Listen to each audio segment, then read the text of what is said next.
about Medicaid, Medicare, and Social Security cuts that are on the horizon if we don't do something to reach out to our politicians and perhaps tell them what we think about all this. And so you've heard about the Medicaid cuts, you've heard about the cuts to the Affordable Care Act, you've probably heard about the maybe haven't heard about the cuts to the energy assistance program for low income people out there. There's a lot of things in the budget. There's unfortunately nothing in there about cutting taxation of Social Security benefits. There is a bill in the House that talks about that. I don't think that's going to pass, frankly. And unfortunately, it's not going to help the most vulnerable. It's actually going to hurt the most vulnerable. It's kind of counterintuitive, but we're going to talk about all that today. And I'm going to show you the linkage between how when Medicaid gets cut, Medicare gets cut for a lot of people as well. And guess what? Their Social Security benefits get cut as well. And there's other kind of the kind of domino effects.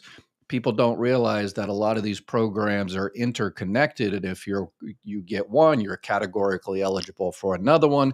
But if you lose this one, you lose that other one, and a lot of people are going to be in dire straits if this current legislation passes as is. So this is our turn. It's one of those things, kind of a told you so type thing. If we don't want to have to come back here 3 months later and said, hey, we knew this was going to happen. We didn't do anything about it. They did it, and we're going to have to stick with it. We're going to have to deal with it.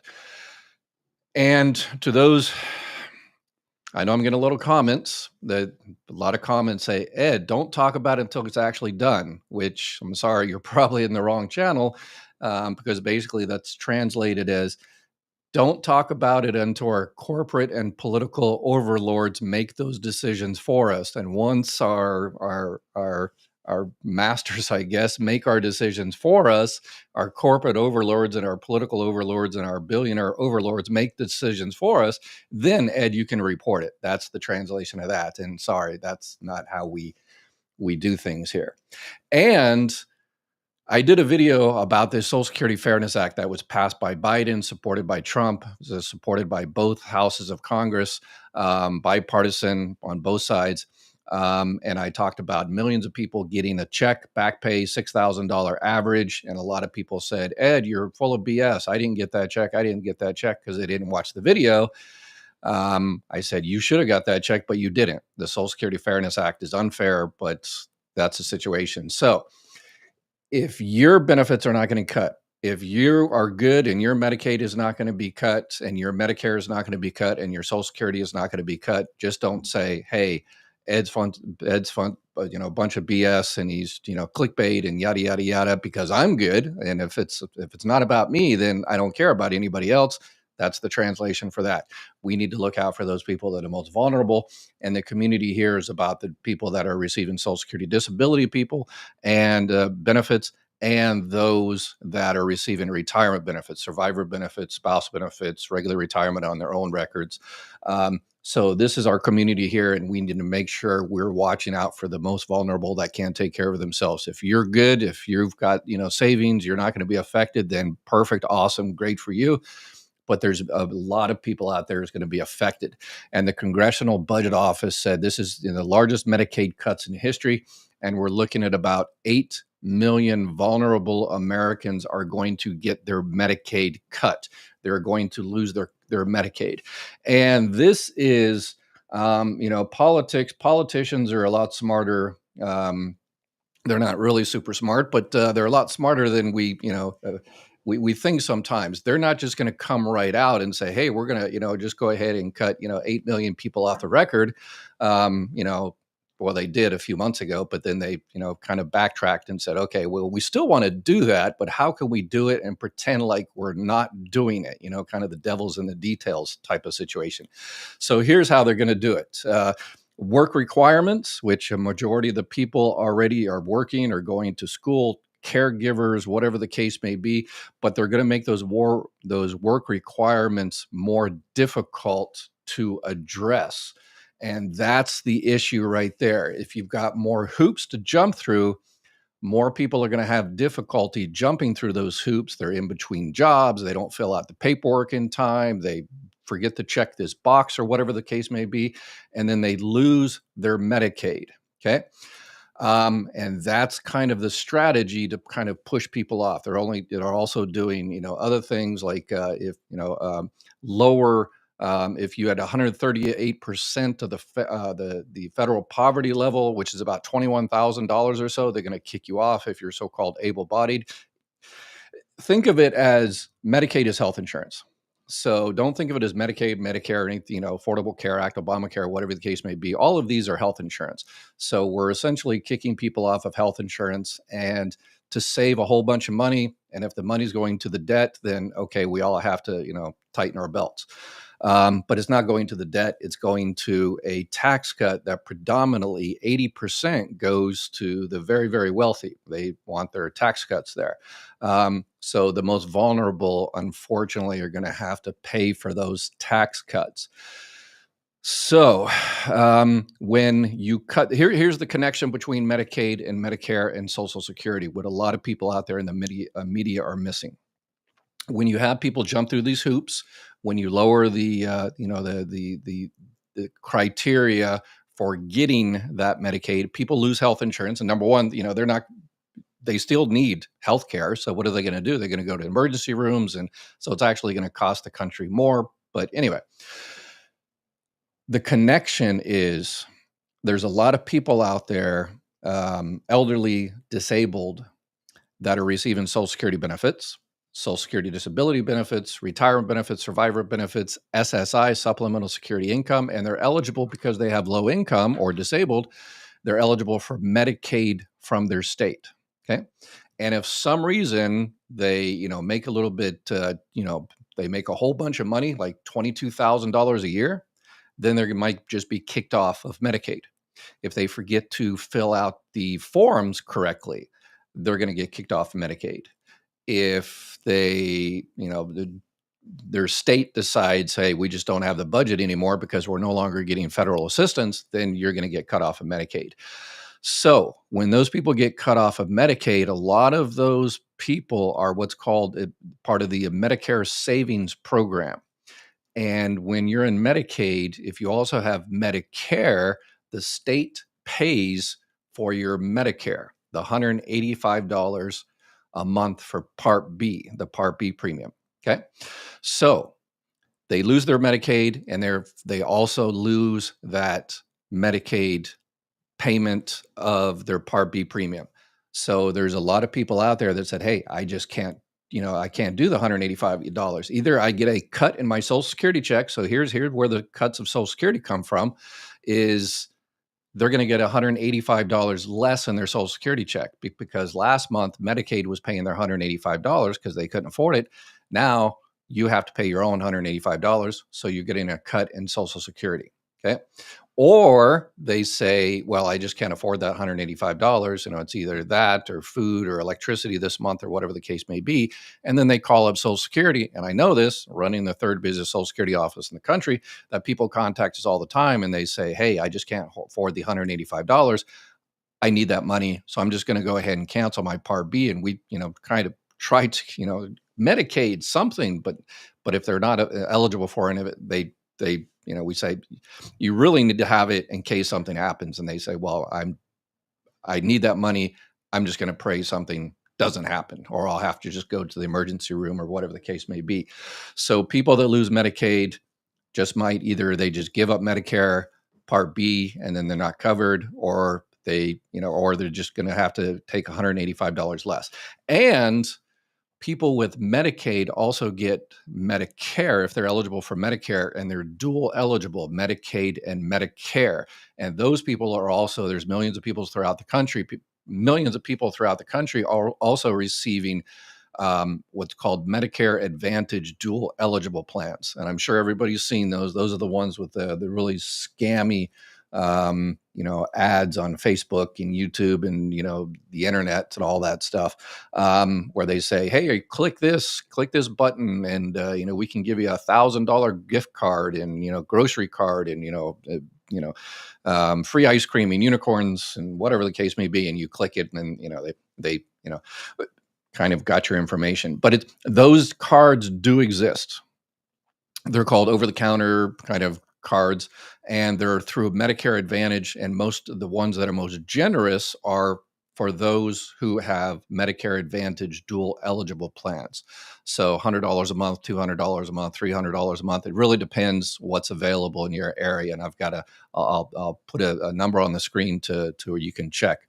But if those people lose Medicaid, they're also going to lose that Medicare Advantage, that grocery card, which a lot of people, I mean, it's a lifesaver for a lot of people. They've also got, the transportation and other things that are part of that system. So they're going to lose that as well. So they're going to lose Medicaid. So they have to pay all that stuff out of their pockets, have to pay more for prescriptions, more for doctors. They're going to have to pay the $185 themselves. So it's going to reduce their Social Security benefits. They're going to lose those grocery cards, might be $100, $200, $300, might lose their transportation back and forth to the doctors, all this other kind of stuff. And so that domino effect that is in a crucial time right now through Congress. So reach out to your Congress people, and let me throw out the number. So reach out to your senators, your congressperson. There's the Capitol switchboard. There's the White House. Go onto their social media and say, hey, I know the deal here. I know you're trying to do a backdoor way to kick people off healthcare. And, it's not me, but it's my relative, it's my community, it's my friends, and I'm looking out for their best interest. And you're also looking out for your own best interest too, because again, if these people don't go to, primary care physician and regular doctors and stuff, they're just going to go to the emergency room. And it's going to be like the old days where the emergency room was people's primary care physician. And if you actually have an emergency, you or your family, then you're going to go to an emergency room, and it's going to be terribly crowded. And there's a lot of hospitals and clinics throughout the country, particularly in rural areas, that are going to be shut down because if people lose Medicaid, that's one of these rural hospitals, particularly, they are dependent on Medicaid. That's, those people in those areas, that's what they have to go to the hospital. And if the hospitals don't get those bills paid, they're, going to be in debt and closing down. So there's a lot of hospitals throughout the country. I'm sure you've already seen some in your particular area that have shut down. And there's going to be more of those. So reach out to your politicians. There's an attempt to make this even worse. Fiscal hawks are saying, no, we need to cut more. Let me pop this up here. Fiscal hawks are saying, no, we actually need to call deeper cuts into Medicaid. And they're saying, oh my gosh, we've got, $2 trillion deficit that we need to take care of. But again, they're not doing this to pay the deficit. If they're doing that, then okay, maybe, some of us are like, okay, and we all have to tighten our belts. We can only buy our daughters and our granddaughters 2 dolls, but perhaps the billionaires could only, limit themselves to 2 yachts this year, right? We all need to tighten our belts, but this is not where the money is going to. It's going for tax cuts, which predominantly go to the most wealthy. All right, so this is our opportunity to reach out to our politicians and make sure this doesn't happen. Hopefully it doesn't happen, but it looks like they're passing this through reconciliation. So they just need a simple majority, essentially. And it looks like they just might be able to get it through, but we really need to reach out and make sure it doesn't happen. So, all right, let's get into a live Q&A. It looks like I got tons of questions, and this is the number you can call. Chapter is my sponsor there. They sponsor this live Q&A, so you can reach out to them and see what's available, see if you have any of those,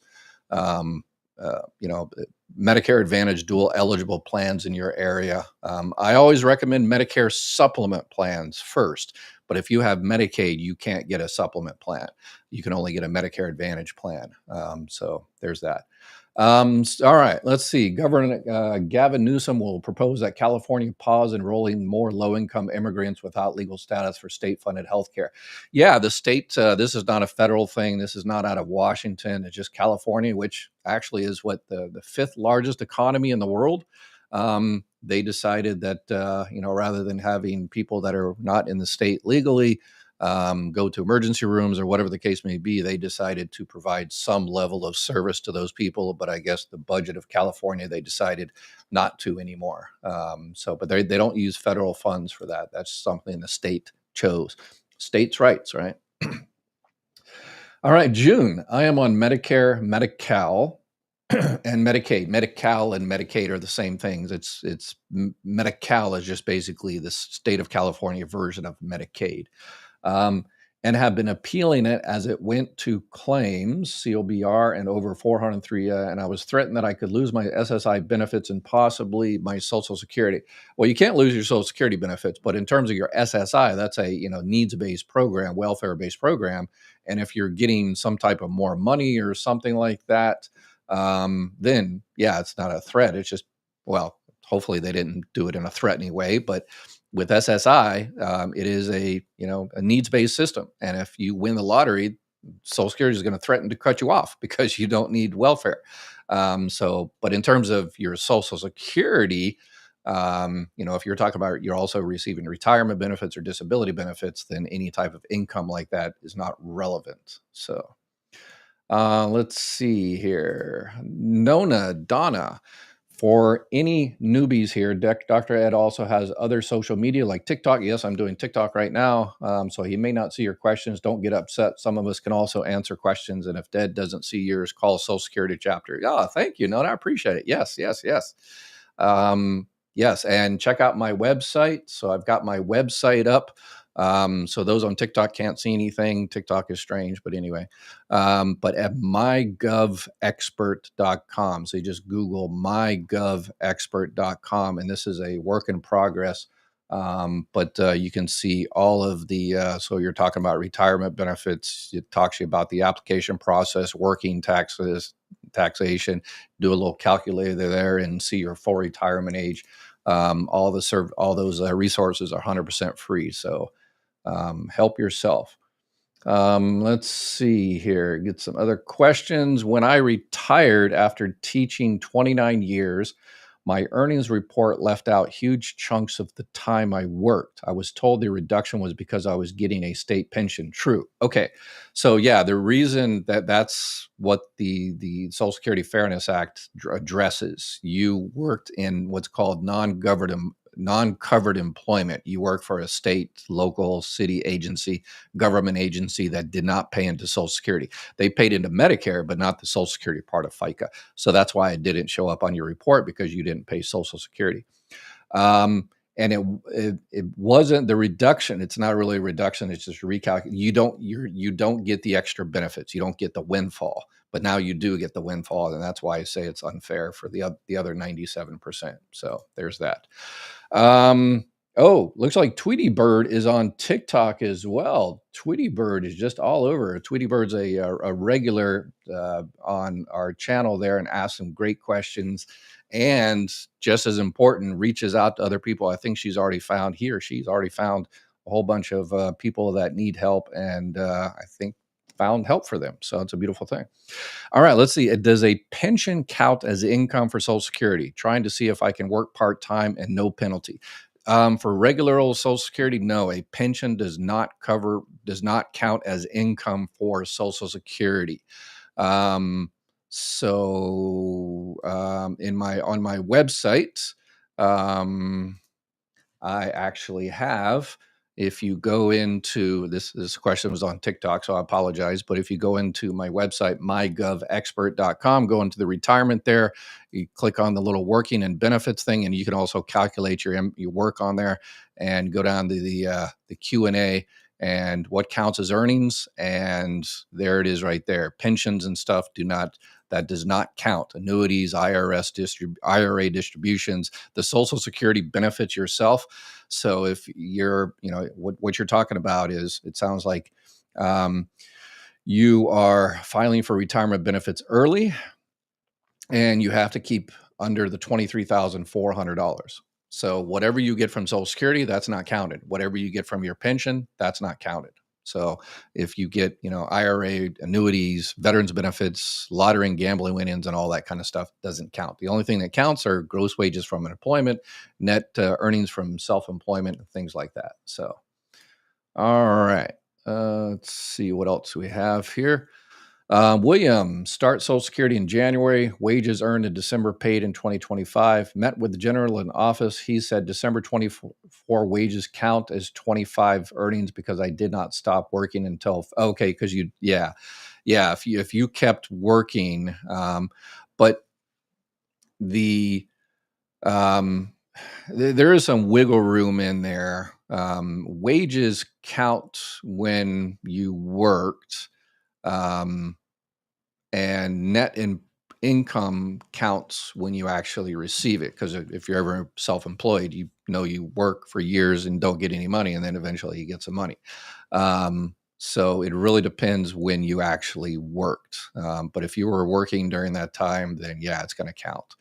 um, but there is kind of some wiggle room there. Sometimes if you stop working and you file for your Social Security benefits, and then all of a sudden you get a check for your sold back annual leave or something like that, then that doesn't count. So, Michael, my wife and disabled adult child daughter collected child and care and child disability benefits. My wife is now receiving on her own work record, then her spousal benefit. Okay, sounds everything's correct so far. I expected my daughter's child disability benefit to increase to 50% PIA, but it did not. Why?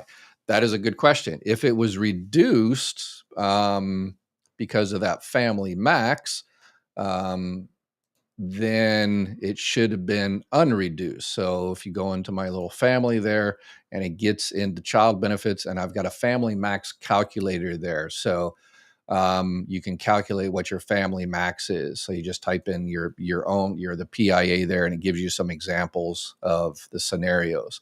But yeah, if the two benefits were reduced because of the family max, and then your wife got out of receiving benefits as a child in care and started receiving on yours, then um, but trying to figure out but her spouse benefits, but she's also filed for benefits on her own record. So I would have them, yeah, there might be a little bit of confusion there. Number one, I would call up and find out what the family max is. And number one, find out what your PIA is, your primary insurance amount, and your daughter should get 50% of that. And if not, then it could be a family max issue. But if your wife already filed for retirement benefits on their own record, then yeah, I'm assuming that should be an increase. Your daughter, if that's the only person on the record, should be getting a full percent, the full 50%. So let's see. You said undocumented migrants was not getting any Social Security benefits. That's correct. Medicaid benefits to be suspended by Newsom in California in 2026. Yep. So those are not Social Security benefits. That's Medicaid, and that is a state decision to provide health care. So it's not, I mean, it's actually Medi-Cal. It's not Medicaid. So it's a state decision. It's not federal benefits. So, and now but it's not Social Security. Yeah. Social Security has nothing to do with Medicaid. They talk to each other, and if you're eligible for SSI, which SSI is actually not Social Security, it comes from general taxation. But anyway, if you do receive SSI, you're categorically eligible in most states for Medicaid, but they are separate things. So, Elizabeth, if I reach full retirement age, May 2025, work full time, is it possible to still turn on Social Security, but would there be tax limits or reporting to IRS's taxable income of Social Security? I don't do taxes. I've got one section on my website on taxation, and just kind of tells you, the thresholds and stuff like that. And that's pretty much it, because I don't want to mess around with taxes.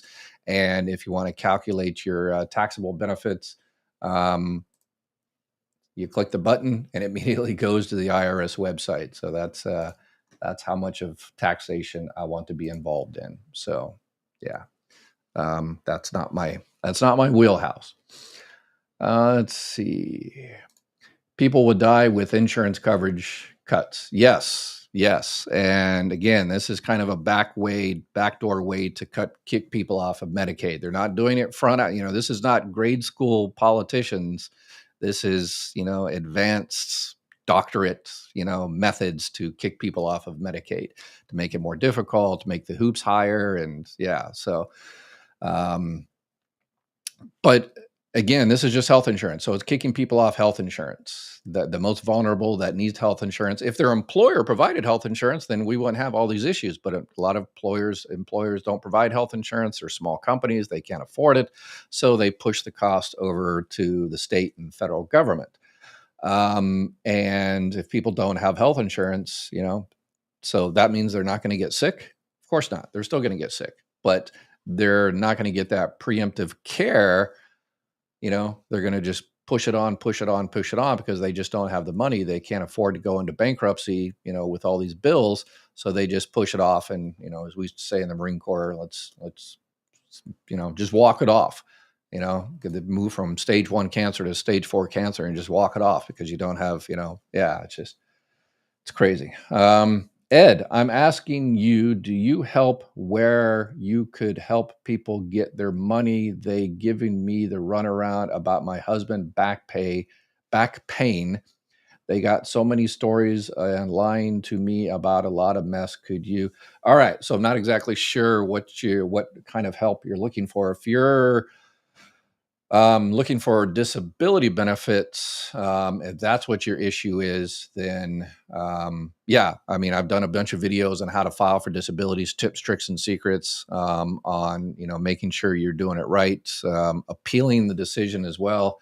And I keep going to my website, but that way, if you don't get the information here, if you're not able to jot it down, you can go to the website there, and here's the appeals process. If you've already been, as you say, kind of jacked around there, given the runaround, there is an appeals process, a reconsideration hearing, and I've got some frequently asked questions there. I need to really beef up the application process. I'm going to really add up some more on the application process to try to give you all some heads up. And I'm adding these videos as well. So this is a work in progress. And I need your help on that. If you go to the homepage there, provide free feedback there, subscribe to the newsletter. If you could chip in a couple of bucks to help out, that'd be awesome too. Support our sponsors there at Chapter Medicare. If you need legal wills or anything like that, that all helps the website and everything. So whatever you can do, appreciate it. Let's see what else here. But rich people get their $4.5 billion in tax cuts. Who cares about the poor? Yeah. 80% of it goes to the highest earners, and so they throw out a couple of trinkets for the rest of us to shut us up. So, will this affect Medicare Advantage? Yes, particularly the Medicare Advantage dual. Oh, let me put my face back up there. Particularly the Medicare Advantage dual eligible plan, because in order to be dual eligible, you have to have dual. That means you have to have Medicaid and Medicare. And when you lose Medicaid, then you're no longer dual eligible. And what happens is you can still keep a Medicare Advantage plan, but you're just going to lose the dual eligible part of the Medicare Advantage plan. So when you lose Medicaid, you also lose your Medicare Advantage dual eligible plan with all the extra benefits, depending on your area. And then you'll have to switch to a regular Medicare Advantage plan, and those usually is not as generous as the dual eligible ones. So if that happens to you or someone, you can reach out to Chapter. They're 100% free. They can help you out, see what's available in your area. And if you don't like what they have, then tell them thank you. Have a great day. Bye. Tech, Dr. Ed, you are 100% correct. Oh, wow. All right. I am sure most of us have children and grandchildren or nieces and nephews. We need to keep fighting for them, even our last breath. We are Americans. We stand out for all. Exactly. Yes, that is what defines a nation, is what we do for the least of us, right? Exactly. And yeah, those are the comments I hate the most. I got my check. Ed is just a bunch of, this is all clickbait. This is all BS. I got my check. I don't know what he's talking about. Okay, well, it's great to be you. Have a good life. So yeah. Please, people, punctuation. Okay. Sometimes you don't. It's impossible to understand what you're saying. Yeah. Peter, I have been receiving widow's SSDI at the age of 58. So that's a disabled widow's benefits, DWIB. Okay. And just turned 60 this March. Will my benefit automatically roll over? And when should I expect a CDR? When do I need to apply for Medicare? Okay. So you're receiving DWIB benefits, disabled widow's benefits. That means you're receiving disabled benefits, but disability based on your deceased spouse's record, and you're receiving 71.5% of that person's benefit amount, their full benefit amount. And no, nothing happens when you turn 60. You're good. So you don't have to do anything. It automatically just continues. You are eligible for Medicare after being on there for 2 years. So you're turning 60, you started at 58, so you should be getting a Medicare card here pretty soon, very, very soon, it sounds like, in March, if you started at exactly 58. Yeah, after being on disability for 2 years, 24 months, you get your Medicare. And so make sure Social Security has the correct address, because Medicare will send your packet with the Medicare Part A and Part B card to whatever address you have. And then you need to find something to cover all those gaps. And you can reach out to my partners at Chapter there, and they can help you out. Again, I always recommend everybody always check out Medicare supplement plans first. But Peter, and if because you have disability, you're under 65, probably in your state, that's all you can get is a Medicare Advantage plan, which is far better than having nothing. So, so probably the only option you'll have is a Medicare Advantage. But when you call Chapter, tell them, hey, I'm going to receive Medicare pretty soon. I want to start figuring out what I should do. And they can also tell you when and if your card has been mailed. They've got access to a limited amount of the Medicare.gov website there. So get to the damn point. Over 5 minutes of I'm sorry and BS. Okay. All right. Well, have a good day. More people will pass away without help. They will go to the ER as they are afraid of the bill and they pass away. Yes, that is a fact. Stop This is to the panic people. They are mostly cutting Medicaid to able working body people. Medicare won't be touched. Okay, don't think person must have just joined us and not listened to the rest of it. All right. Everyone call Mike Johnson specifically. Yeah, usually if you called, all politics are local. If you're not one of his constituent or anybody like that, they just don't care because you can't vote for them. But you can definitely go onto their social media and stuff like that. I can't get a Medicare Advantage because I am afraid of giving out information over the phone. Okay. Yeah, I didn't. Perhaps just have someone come out to your house. Chapter doesn't do that, but I'm sure you can find someone locally that comes out that could come out to your house. All right, let's see here. Do supplemental programs based on income? No. Medicare supplement plans are not based on income. But one of the reason a lot of people don't get a Medicare supplement plan, like a Plan N or a Plan G when they get Medicare, is because there is a monthly premium for those Medicare supplement plans. Plan N, those are the ones I recommend because I'm cheap like that. Those are usually about 20% cheaper than the next option, which is a Plan G. So we're talking average across the country, about $80, $100, $120 or so average throughout the country for a Plan N, Plan G.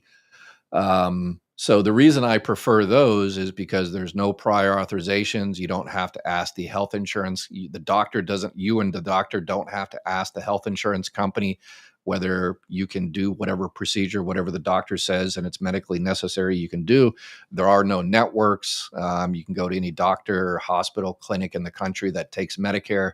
But the reason over 50% of people get a Medicare Advantage plan is because of the monthly premium on the Medicare supplement plans. So, but Medicare Advantage, fine. It just takes more work. You have to make sure your doctors are in network. Make sure you're saving as much money on prescriptions, and you have to check those every year because they change every year. There's a lot of people that sign up for a Medicare Advantage plan and they, have had it for 3 years and they're like, I'm happy with it. And it's like, well, you were happy with the one you signed up for 3 years ago, but did you notice that it's been changed 3 times? So, and for most people, you can change it starting in October. So you could reach out to chapter and, say, hey, put me on the list for October, and they'll put you on the list for October. And when the new plans come out, and see what's best for you for 2026. Rich, but force you to buy all the Medicare parts to cover the same for a lot higher cost. Okay, not sure what. Yeah, well, I think I might know what you're talking about. The $185, Part A is zero premium. You paid for that when you paid, into Medicare all those decades. Yeah, all the other stuff I think should be covered, but yeah, it ain't. So, Advantage dual complete plans. Everyone should have to keep America healthy. Let's see. I have no problem with that. We can't pay for health care and welfare for illegals. Okay. Yeah. Again, you can't get, and it's, California is different, but the rest of the 49 states, yeah, again, Medicaid doesn't, you can't get Medicaid. Yeah. So definitely can't get Social Security. Let's see. I'm not in this group, but the top 10% of earners paid approximately 72% of all federal income taxes. Yeah, that's because they're the only people making money, right? So, yeah. If you look at the stats since the 1980s, the average wage has been stagnant, adjusted for inflation since the 1980s. Even though productivity of the average worker have shot up, but wages have been, stagnant. But how much we produce has just exploded. So where does that money go? Ain't going to us. So, they are getting the people who should not be using Medicaid, the fraud, waste, and abuse. Well, not really. They're just cutting a kind of across the board. None of it says, "Hey, we're cutting this out because of fraud, waste, and abuse." They're, because fraud, they haven't found any fraud in Social Security. Yeah, you look at Doge's wall of receipts, and there's zero in there about Social Security fraud. There is fraud that exists. They haven't found any. Social Security employees find it every day. But yeah, Doge wasn't really looking for fraud. We are the richest nation in the world, and we should be judged by how well we take care of our children, seniors, and most vulnerable. Yep, you are in the right place, J Mac. I called my local Social Security office to just ask a couple of questions and got through in 5 minutes, and they were great. Awesome, Darla. So good deal. You must call the right time, the right day, and everything like that. And they were great part. I like that. So Darla, give a shout out to that office. Tell us which office in the country it was. Yeah, and I got another nasty comment yesterday that says, Ed's full of BS. I called my office and they were great. So this whole thing about customer service declining is, a bunch of BS. Ed's lying. And it's like, okay, well, you checked one office. Now you've got 1,199 other offices to call and do your scientific analysis of customer service. I never got any response back. So, do you know the president is going to give the stimulus check? Do you know when, what month? Yeah, I don't think it's going to happen. It was just you're talking about the Doge dividend. It was just an idea some social media guy had that says, hey, if you find $2 trillion, you should give us, 20%. That'll be like $5,000 a family. And then Elon Musk said, wow, it's a great idea. We'll think about it. And that's as far as it went. And then a bunch of social media people made a whole bunch of videos about it, and they continued to make videos about it every day. Here's the update on your stimulus, and everybody falls for it and clicks the button, and it's all BS. So, this guy had just all credibility that are talking about no taxes for those making less than 150 and increasing taxes on billionaires. How many times does this have to be said? Yes, I guess you're talking about the smashing the cap on FICA, that people over $176,100 are exempt from paying Social Security FICA tax like the rest of us. How many times does it have to be said? Until it actually happens. So I have a pending request to settle a $21,000 overpayment of retirement benefits. It's already been 2 years since the appeal. Should I follow up or wait for this decision? So it depends what type of appeal we're looking at. If this is your first appeal, the request for reconsideration, they lost it. Yeah, because it doesn't take 2 years to do the initial appeal, the reconsideration, or to have your personal conference, as they call it. Um, if this is your administrative law judge stage, even 2 years is way, way too long. If you request, you need to follow up. You definitely need to follow up. And I'm almost certain, they lost it. So it's unfortunate. We need from the time we were born. Oh, Universal. Okay, I thought that was a company name. I always avoid those company names. We need universal health care. From the time we are born to the day we die, all these healthcare insurance programs are a scam. One universal healthcare plan for everyone, period, full stop. Yep. And that's why, to Dr. Oz, who is in charge of all this now, the Center for Medicare and Medicaid Services, he actually is a proponent of that. And so that's a start. But his method of instituting it is Medicare Advantage for all. And it would make Medicare Advantage the dual or the default option when you sign up for Medicare.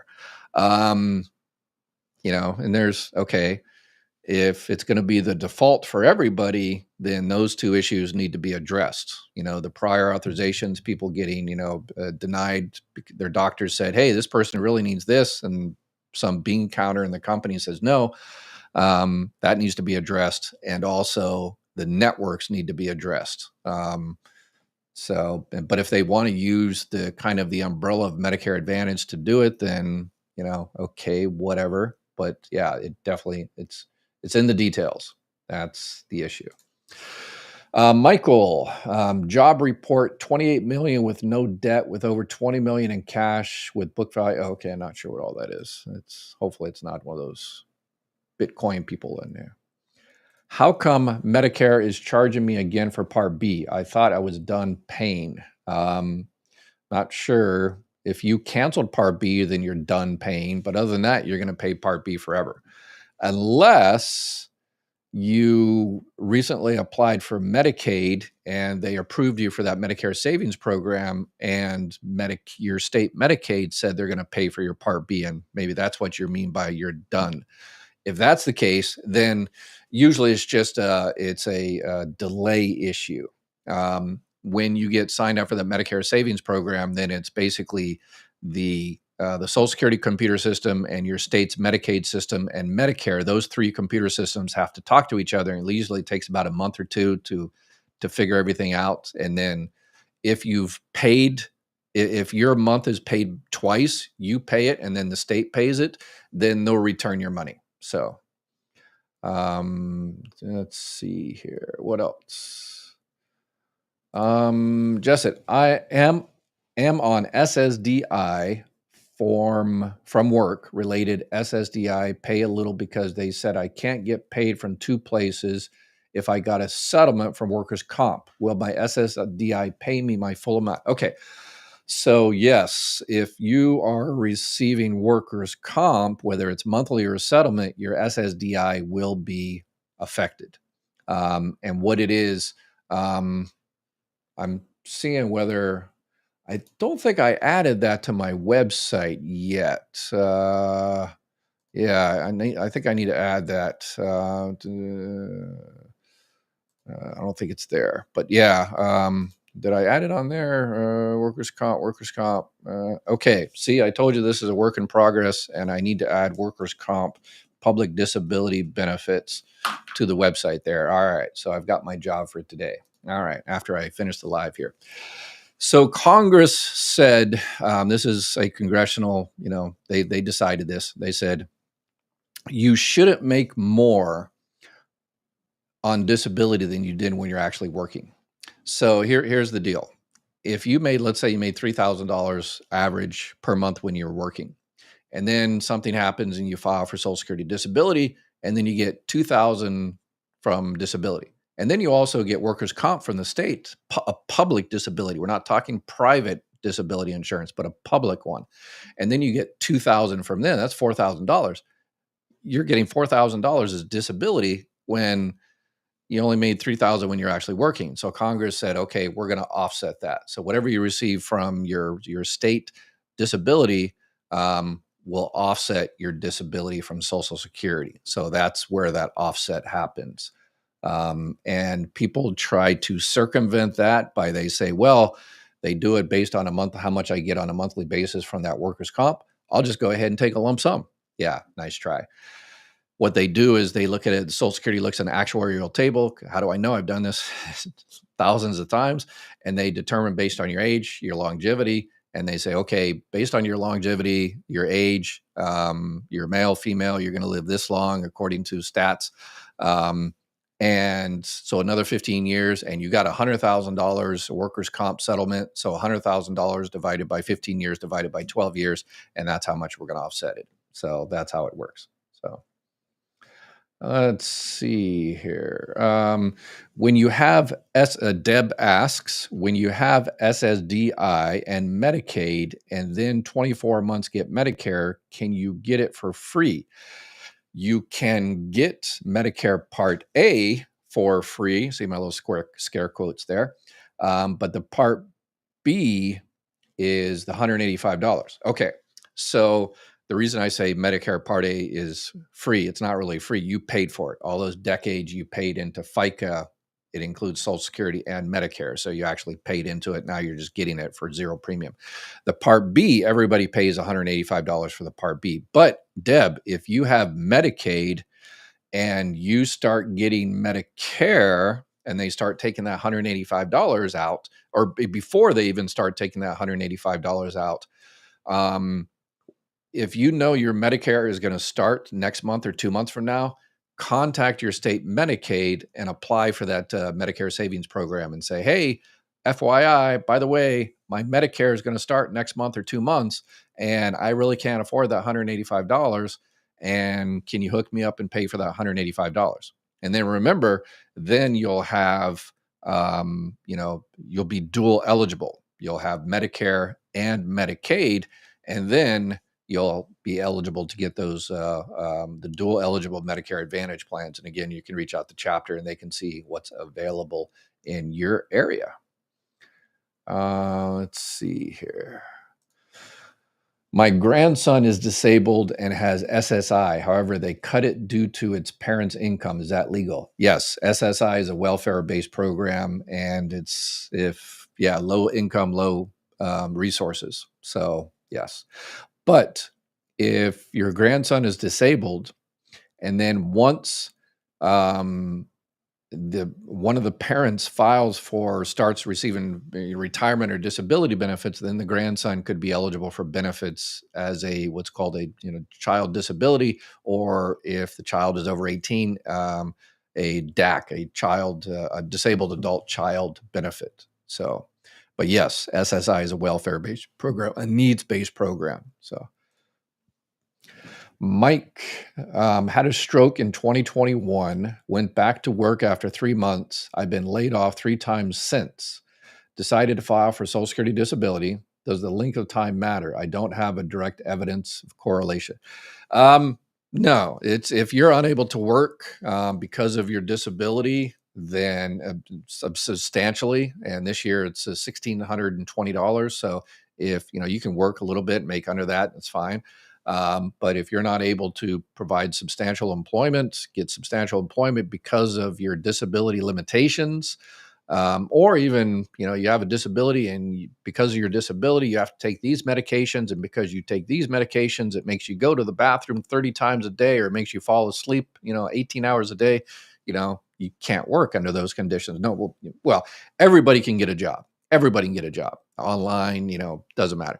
Whether you can keep it for more than 5 minutes, that's the issue. So there's a lot of people out there that don't file for disability benefits because they say, oh, I can go out and get a job, but I just can't keep it. But I can get a job, so I guess I can't get disability benefits. No, that's incorrect. Anybody can get a job. If you're, quadriplegic in a bed, bed bound, with, technology nowadays, you can do something, surfing the internet and do this and stuff like that. Whether you can keep it for more than 5 minutes, that's the issue. So that kind of distinction is a lot of people out there are suffering and could really use the help, but they, don't know that distinction. So, Ed, what's really going on is this government wants only have the rich live their lives in calm and the rest of us in the sewer. And the worst part is the American people are going to suffer. Yeah, it's tough out there for a lot of people. And their strategy is to divide us, make us call each other names, and give all these misinformation about 20 million people over 120 years old getting Social Security benefits. You notice they never found a dime there, which I said they wouldn't. All of the misinformation out there, the Social Security Trust Fund was stolen. It's all given to illegals. And that's exactly their game plan, is to divide us and make us attack each other. And they just sit by and, it's like we're in the wrestling ring and they've got the best seats in the house. So, but we in this channel don't fall for that. We don't play that, as the old In Living Color would say, right? I am 70 years old in August. I filed for my Social Security in April 2025 online and before the end of the month. My check was in my account. I am still working over $80,000 per year. Will this affect my Social Security? Nope. You can make $80 billion a year and it doesn't affect your Social Security negatively at all because you're 70 years old. So the only thing it will do, it might affect it positively, because you're still working, you're still paying into Social Security. And if it's one of your high 35 years, then that will increase your benefit amount. That's 100% automatic. You don't have to do anything except for, pay your taxes. So next year, you file retire, or if you worked and made $80,000 last year, and that's one of your high 35 years of earnings, then your check this year is going to increase effective January. Usually don't expect it to happen immediately in January. Sometimes it takes a few months because you have to file your taxes and the IRS has to do all that kind of stuff. So, let's see. Finally, I'm so sorry for all those who were very close in receiving their Social Security for the first time and have had passed away so soon. Yeah. And people always ask about that. Shouldn't the trust fund be so much better because, people, work all their lives and pay into it and then they pass away? Well, the actuaries, they've took those into consideration. So that's why, FICA is 6.2% and because all of that. But again, the reason the trust fund is running out is because all of the money since the 1980s hasn't been paid into Social Security because it's going to the top. So we need to smash the cap. And how many more times am I going to say it? About 1 billion until it actually happens. And so y'all can shut me up by actually getting Congress to do it. And then I will shut up about it. So until then, I'm not. No one has said anything about adult child benefits, which is what I'm on. Any updates on that? Nope. I just talked about that. Nope. No updates on that whatsoever. Oh, somebody, I think I did miss part of the question on the previous one about CDRs. That's definitely one thing on my website I'm going to do. So we're talking about family benefits, child benefits there. And then disability benefits, continuing reviews there. I really need to expand the continuing disability section on this. So when you get the form, I'm going to go through exactly how to fill it out and things to watch out for and all the rest of it. So keep, this is this is going to be a 30-year project, and it's always, when the policy changes, I'm going to have to update those particular parts of the website as well. But my philosophy on CDRs is FCF on the CDRs, continuing disability reviews. Forget about it, complete it if you get it, and then forget about it again. But don't sweat it until you actually get it, because all of the CDRs, those are driven by congressional budget allocations. And if Congress doesn't give Social Security the money to do those, then they don't do them regardless. If your CDR is due this month and your local office doesn't have the money to do it, they won't do it. So, and that's, I mean, that's where it's, fraud, waste, and abuse. That's why CDRs are done. Because every one of those that are done, I think the last estimate is every dollar spent on a CDR saves $5 to the agency, to the trust fund, because there are some people out there that are receiving disability benefits that are not supposed to be receiving disability, fraudulently. Yeah, so Social Security employees find fraud like that every single day. But if you're, unable to work because of your disability, then don't worry about it. Don't worry about it until you actually get it in the mail. So, Mary, my mom passed away and I collect disability. Mom's Social Security is much higher than my disability. Can I collect my mom's Social Security? I'm 59. The only thing that would be possible is if you were determined to be a disabled adult child, that you became disabled before the age of 22, which is probably pretty much impossible because you're already receiving disability benefits on your own record, which shows that you were able to work after the age of 22. So, unfortunately, no. All right, let's do a few more questions here. Let's see. We'll get one on TikTok. What is the difference between Medicare Supplement and Advantage? Good question. So go on my website. I go into details on that. But yeah, Medicare. So when you get original Medicare Part A and Part B, then if you have like TRICARE because you're retired military, then that's usually all you need. If you're federal employee health benefits, you have that, then probably all you need. But if you don't have anything else to cover all the gaps of original Medicare, Part A has a bunch of gaps, Part B has a bunch of gaps, has the big gap, 80% coinsurance, then you need to get something to cover those gaps. Medicare Supplement it's no prior authorizations, no networks. It covers almost all of the gaps. It depends which plan you get, a plan N or a plan G. Medicare Advantage, you're essentially giving up original Medicare and you're going directly with that company, whatever company you choose. And then they have prior authorizations and networks. Some people love their Medicare Advantage plans until something happens and they don't. But sometimes, or again, those change every single year. So nobody can tell you which is best for you until they talk to you and ask you a bunch of questions. Nobody can tell you, hey, Medicare Supplement is best for you. And then it's like, well, this person only has $50 left at the end of every month. So Medicare Supplement is not best for them because they can't afford it. But if you can afford a Medicare Supplement, then I would recommend that.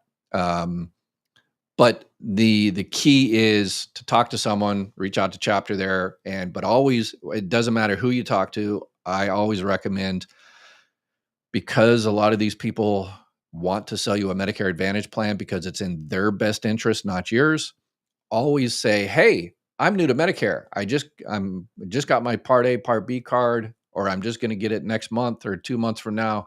Tell me about Medicare Supplement plans. And then they'll tell you about Medicare Supplement and then say, okay, now tell me what's the difference between those and Medicare Advantage plans. And that way you've got all the information and you can make a well-informed decision based on your particular situation. So let me finish what I was saying. I've always recommended those Medicare Advantage Part B give back plan. Oh, I forgot about those. Thank you, Juan. Give back plans. They give back most of the Part B premium, have excellent benefits. Okay. Thank you, Juan. You're too good. I had that in my mind when I was talking about people losing Medicaid and having to pay the $185. There is an option. So if you or someone that's losing Medicaid or having a hard time paying that $185, and you don't have that Medicaid to pay for it, then another option to cover that $185 is exactly what Juan is talking about. Nice suit there, Juan.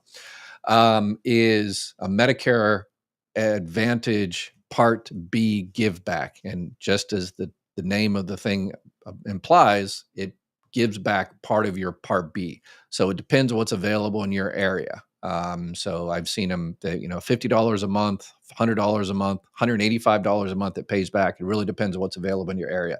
So that's a good way to, put some more money in your pocket. But be warned on those, or be careful. Um, I hate to break the news to you, but those health insurance companies are in it for a profit. Okay. So I don't think I've said anything revolutionary there. If they're going to offer you two plans, one that's going to pay for, let's say, $185 of your Part B premium, just, hey, sign up. We'll pay $185 to you every month. And one that doesn't, guess what? If they're going to pay $185 every month, they're going to somewhere else in that plan, they're going to get their money back. So in this plan, the one they're paying $185, if you have to go to the hospital, they might charge you like $300 a night after, $300 a night or something, $200 a night. But in this plan that they don't have to pay the $185, they'll only charge you $50 a night or something. So again, this is a thing that you really have to look at in your particular situation. But if you're young and healthiest, young 65, 66, 67 or something, healthy-ish, and you're going to be good. What a lot of people do is, oh, I'm, still young, healthy. I don't have any issues this year. I'll go ahead and get the Part B, give back for this year, for the next 12 months. And then next year, I'll check it out again. If I'm healthy, in October of next year, I'll continue the same one and get, or find one that pays more. And then I'll do that for 12 months. But then when you start, say, oh, I'm starting to get older and, I need to check this, I need to do this other thing, then switch back to one that's going to give you more coverage. So you need to play the game smart, because, the health insurance companies, they definitely do. So that's how they become billion-dollar companies. So it's not, yeah. So, all right. We are over an hour and we are out of time, and I got tons of questions. I apologize. That's it for today. Make sure you check out the website. I've got a bunch of the answers there. Click on if you got anything that you want me to cover in there. It's still a work in progress. So any help you can give on that is definitely appreciated. All right. Y'all have an awesome night.